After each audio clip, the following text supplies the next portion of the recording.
Donc, je m'appelle Emmanuel Bourdieu, j'écris pour le théâtre depuis plusieurs années. Je pratique en même temps la réalisation au cinéma et j'ai toujours dans mon travail pour le théâtre été intéressé par les apports de la science et de la philosophie comme source d'inspiration. Et donc ça m'était assez naturel en fait de rentrer dans le cadre du projet Binôme. Mon nom est François Vanucci, je suis professeur de physique à l'université et ma spécialité c'est ce qu'on appelle la physique des particules, c'est-à-dire la physique de l'infiniment petit. Tout ce qui sert à communiquer avec le public d'une manière un petit peu originale et qui sert à mélanger un peu le subjectif et l'objectif, disons, eh bien, m'intéresse. Donc bonjour, Bonjour. vous allez être là sur ce plateau pendant 50 minutes. L'idée, François, c'est que vous donniez un maximum d'informations à Emmanuel pour que lui puisse ensuite écrire une pièce qui va durer une demi-heure et pour 3 voix. Ma spécialité, c'est ce qu'on appelle la physique des particules, Ouais. c'est-à-dire la branche de physique qui s'intéresse à la structure de la matière au niveau de l'infiniment petit. Alors, au début du XXe siècle, on en était au niveau de l'atome. L'atome, c'est quelque chose où on ne savait pas exactement ce que c'était, mais atome, le mot atome, ça vient du grec, qui veut dire indivisible. Et donc, au cours du XXe siècle, eh ben, on est allé de plus en plus profondément là-dedans et on s'est aperçu que les atomes ne seront pas atomes en ce sens où ils ne sont pas indivisibles. Au contraire, ils ont une structure qu'on peut observer, qu'on peut manipuler. Et on s'est aperçu que les atomes eh bien, étaient constitués d'électrons qui tournent comme ceci, et puis d'un noyau. Et puis, ça c'était dans les années 1910. Ensuite, on s'est aperçu que le noyau était formé lui-même de points qu'on appelle les nucléons, les protons et les neutrons. Et puis, ça c'était dans les années 1930, disons. Et puis, dans les années 1970, on s'est aperçu que ces objets-là étaient eux-mêmes formés de quelque chose d'encore beaucoup plus petit qu'on appelle des quarks. Voilà. Et ces quarks, ici c'est 10 moins 10 mètres, et ici c'est 10 moins 18 mètres. Donc on a gagné un facteur 100 millions dans l'étude de l'infiniment petit. Et aujourd'hui, on en est à ce niveau-là. Alors comment est-ce qu'on a fait ça? Bon, à partir d'ici, c'est l'ère des accélérateurs, c'est-à-dire que pour sonder la matière de plus en plus finement, il faut lui envoyer, la frapper de plus en plus énergiquement. C'est pour ça qu'on construit des accélérateurs. D'accord. Et dans des accélérateurs qui sont des structures immenses, c'est ça, c'est des... Alors, plus on veut accélérer, Ouais. plus la machine est grande, effectivement. Ouais. Et la machine actuelle au CERN fait 27 km de circonférence. Ma pièce pourrait se passer dans un accélérateur de particules, effectivement, parce que c'est un monde qui a sa logique, qui a ses contraintes. Oui. Et Oui. alors, je ne sais pas comment parle un électron, par contre. Je sais pas. Personnellement, j'ai une spécialité sur la physique des neutrinos. Les neutrinos, ce sont des particules invisibles qui traversent pratiquement tout et qui ont encore beaucoup de propriétés un peu mystérieuses. Et pour comprendre certains phénomènes qui se passaient entre protons, neutrons et électrons, il fallait inventer une nouvelle particule très très légère et ayant très très peu d'interaction avec la matière qu'on appelle le neutrino.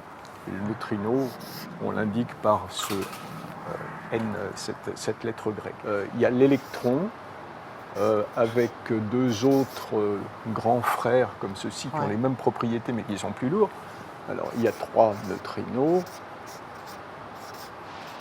Et puis il y a 6 quarks. Alors les 6 quarks, c'est les quarks D, U, S, C, B, T. Et ça, ce sont les 12 constituants élémentaire de la matière. Sauf qu'il faut doubler ça par les anticonstituants. Parce que peut-être tu auras une question sur l'antimatière, parce que ça c'est en plein dans le domaine de l'infiniment petit. Plus les particules qui intermédiaires, les particules qui font parler ensemble les constituants, et donc ces trucs dont on a parlé. Ouais, c'est ça. Donc ça c'est le... Et alors la spécificité des neutrinos, alors c'est quoi? Qu'est-ce qui Alors la spécificité des neutrinos, parce qu'il faudrait expliquer un petit peu ceci. On connaît 4 sortes d'interactions entre constituants. L'interaction électromagnétique, Ouais. l'électrique, le magnétisme, qui se fait à travers un échange de photons. Ouais. L'interaction qu'on appelle faible, alors l'interaction faible, c'est quelque chose qui semble secondaire, mais par exemple, dans le cœur du Soleil, toute l'énergie solaire vient des interactions faibles. Ouais. Et là, ça se fait par l'échange de Z et W. Et l'interaction forte qui lie entre eux les quarks pour former les particules neutrons et protons, par exemple, c'est à travers des gluons comme ceci. Ah, d'accord. Et donc, le neutrino a cette propriété intéressante d'être la seule particule qui ne subit que l'interaction faible. Et l'interaction faible, c'est une interaction, comme son nom l'indique, qui est très très petite par rapport à toutes les autres. Et donc qui sera très difficile à détecter, à mesurer, aussi, à détecter. Ce qui fait qu'un neutrino, par exemple le Soleil produit un nombre tellement gigantesque de neutrinos, il y en a 1000 milliards qui passent à travers ma main chaque seconde. Ah, ils passent à travers, ce que tu disais, c'est des particules qui... Ces neutrinos qui sont produits dans le Soleil quelque part par là. 8 minutes plus tard, ils arrivent aussi, ici. 8 minutes, c'est la distance pour une particule qui va à la vitesse de la lumière. Or, les neutrinos vont à peu près à la vitesse de la lumière.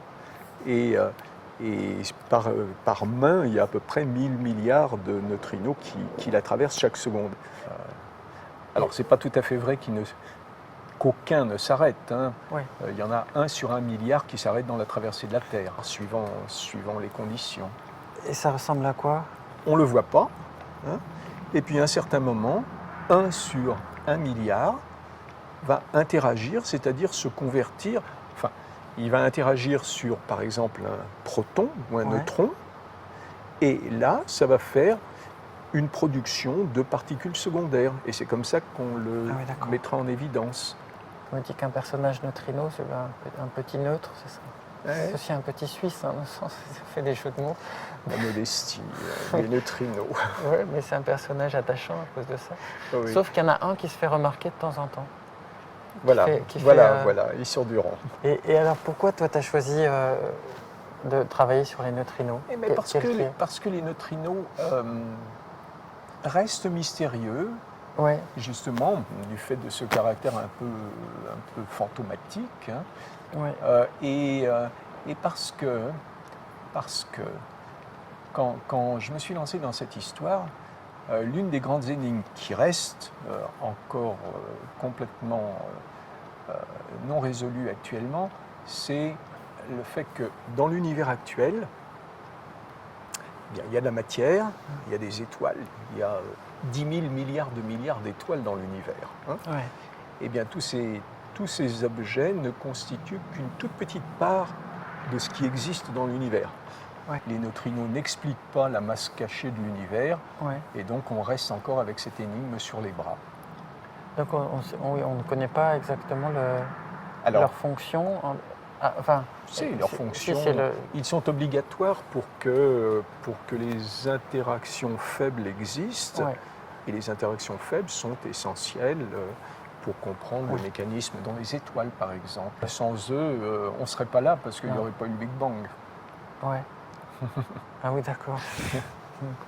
On suppose qu'au moment du Big Bang, il y avait autant de matière que d'antimatière. Les modèles du Big Bang sont fondés là-dessus.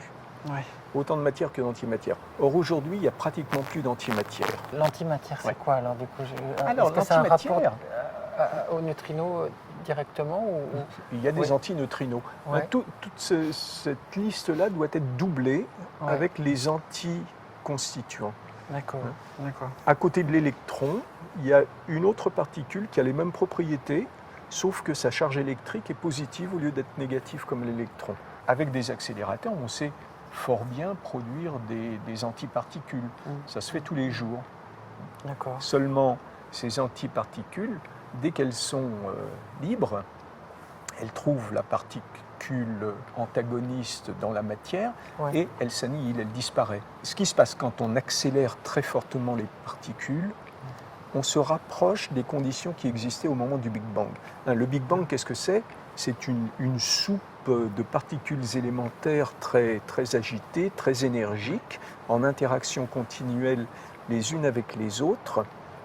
Et puis, du fait de l'expansion de l'univers, ça a duré quelques fractions de secondes, l'ensemble s'est dilaté, et puis quand on se dilate, eh bien, on perd en énergie. Et aujourd'hui, les énergies des particules, des particules au repos, pas celles accélérées bien sûr, elles sont minuscules. Alors, le fait de prendre des particules dans notre monde et les accélérer, c'est remonter Ouais, d'accord. vers le temps zéro du Big C'est Bang. remonté dans le temps. Remonter dans le temps, Ouais, oui. d'accord. Oui. Ouais. On est tous nés du Big Bang, d'une manière ou d'une autre. Et on pense que, auprès de ce nouvel accélérateur, comme on reproduit les conditions du Big Bang, on va aussi produire ce qui constitue cette matière invisible aujourd'hui, qu'on n'a jamais vue jusqu'à présent. Certains se sont demandé si, dans les collisions de telles énergies, on ne contribuerait pas à la formation de trous noirs. Or, un trou noir, qu'est-ce que c'est? C'est quelque chose, c'est un état de la matière tellement dense que rien ne sort, et au contraire, le trou noir tente à tout absorber autour de lui. Ouais. Et donc, certaines personnes ont commencé à paniquer, mais enfin, je crois que c'était des personnes qui voulaient surtout faire parler d'elles, en disant oui, vous allez faire des collisions comme ceci à une énergie qui n'a jamais été encore réalisée. Principe de précaution, arrêtez tout, parce que si vous produisez un petit trou noir local, il va commencer à manger d'abord Genève et toute la région, et puis toute l'Europe, et puis le monde entier va y passer. Alors bon, il y a des réponses très, très pragmatiques. Les rayons cosmiques ont des énergies parfois qui sont encore 100 millions de fois supérieures aux protons qui vont être accélérés à Genève. Ouais. Alors des rayons cosmiques, ça nous bombarde continuellement depuis des milliards d'années, et on ne sait pas. Ah. Désolé. Voilà. Très, très violent de vous interrompre au milieu de cet exposé passionnant. Merci beaucoup, merci. Donc, tu es prêt à plonger dans l'infiniment petit.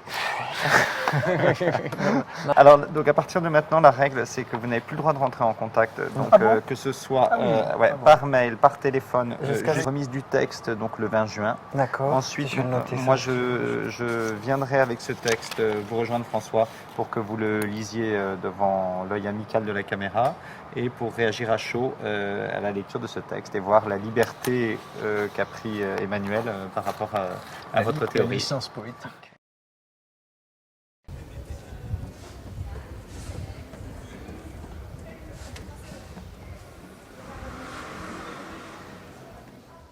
L'unique personnage, puisqu'il faut bien l'appeler ainsi, de notre histoire, est une particule élémentaire d'une taille infime, plus légère qu'une plume, à la limite du néant, du rien, de l'inexistence absolue.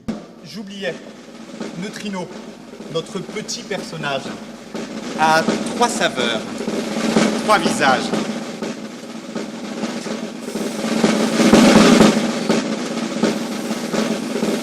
Neutrino, électron,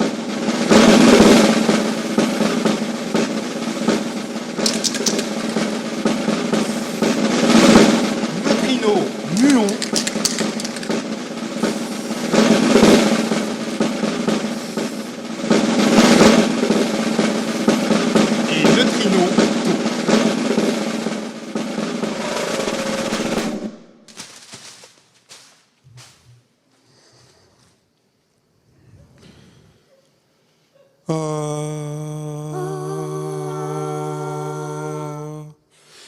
Je suis neutrino. C'est mon nom. Je suis de passage. Je passe. Ma vie, c'est ça. Je suis fait pour ça. Allez de l'avant, tracez la route. Je ne fais que passer. Avant, j'étais moins con. J'étais plus malin que ça. Avant, j'évitais tous les pièges. Je sautais les obstacles, j'échappais au radar, je passais entre les flèches. Parfait ninja, guerrier de l'ombre si je voulais. Mais je ne faisais pas la guerre, moi. Ni l'amour, d'ailleurs. Ni bien, ni mal. Je n'exécutais pas de mission, ni meurtre, ni rapine. Je passais. C'est tout. Depuis un moment, depuis que je vous parle en vérité, j'éprouve un sentiment bizarre. Je ne sais pas si je dois vous en parler. Je sais pas. Je vous le dis? Après tout, au point où j'en suis, je vous préviens, c'est un peu embarrassant. Bon voilà, c'est ridicule. Mais comme je vous le disais, comme j'essayais de vous le dire tout à l'heure, j'ai la nette impression que depuis que cette conversation a commencé, je ressens de plus en plus à votre égard quelque chose qui me semble que vous appelleriez, je ne crois pas me tromper, non pas de la sympathie, hein, ni même de la considération ou quoi que ce soit de ce genre, mais de l'intérêt. Il me semble que je m'intéresse de plus en plus à vous. Et que cela, cet intérêt indéniable que j'ai pour vous, fait partie des choses qui me retiennent ici, qui m'empêchent de partir. Pour tout vous dire, parfois, je me demande comment je vais faire après, moi. Comment je vais me passer de vous? Je voudrais être neutrino à nouveau. Je voudrais être moi. Redevenir moi. Retrouver mon moi d'avant, indifférent, absent à tout, à qui rien ne faisait ni bien ni mal, qui ne calculait rien. Passer à côté de tout, sans s'émouvoir, sans même s'en rendre compte, à qui tout était parfaitement indifférent. À commencer par lui-même, traversant le monde comme un décor en carton-pâte. Je vous considère à présent comme mes amis. Eh ben, si on m'avait dit qu'un jour j'en viendrais à dire une chose pareille à quelqu'un, j'en viens pas. C'est pourtant vrai que je ressens cela. Ça me paraît évident tout à coup. On est copains, c'est fou, hein. On est copains, ouais. Et c'est précisément pour cette raison que je vais devoir me détourner de vous à présent, me défaire de tout cet attachement que j'ai contracté envers vous. Je vais devoir vous oublier. Complètement. Au revoir, mes chers amis si fragiles. Mes amis si pleins de sensibilité. Je vous salue une dernière fois, avant de vous tourner le dos pour toujours. Pardonnez-moi, c'est dans ma nature. Je suis fait pour ça. L'oubli, L'oubli. la légèreté. L'excès de vitesse. Ça a été un grand plaisir. Et tellement inattendu de faire votre connaissance. Même si je dois oublier maintenant. M'alléger du souvenir de notre rencontre et de notre belle amitié. Pour mieux reprendre ma course et me retrouver enfin.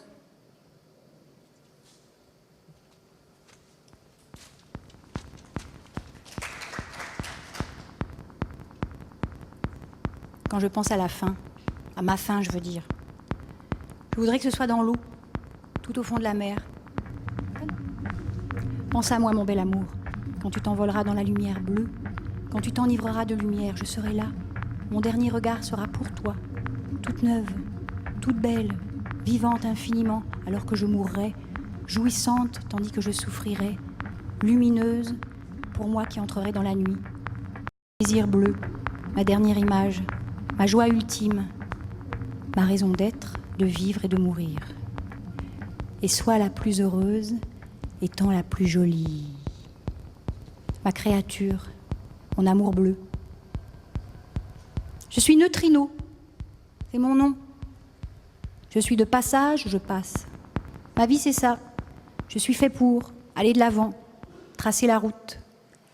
Je ne fais que passer.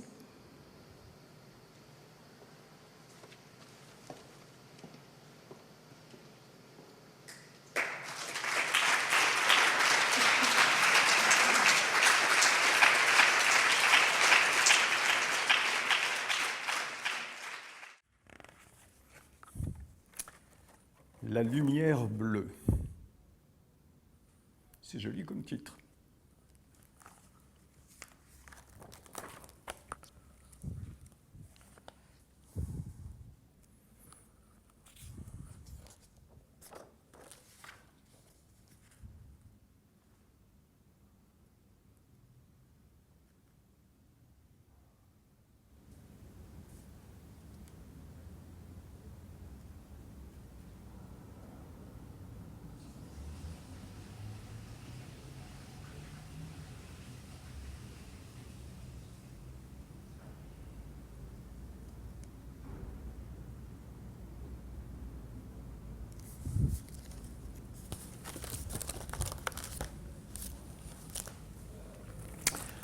Bien, j'ai lu avec plaisir.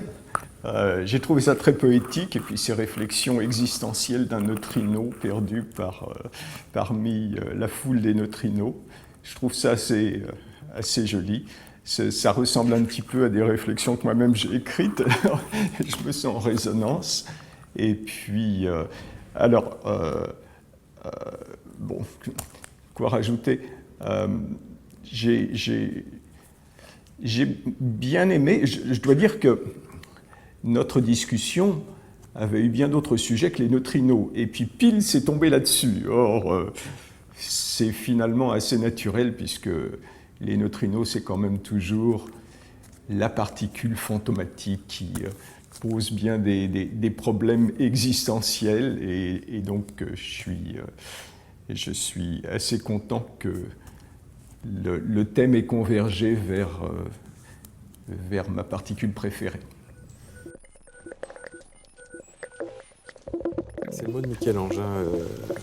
C'est comment? L'art vit de contrainte et meurt de liberté.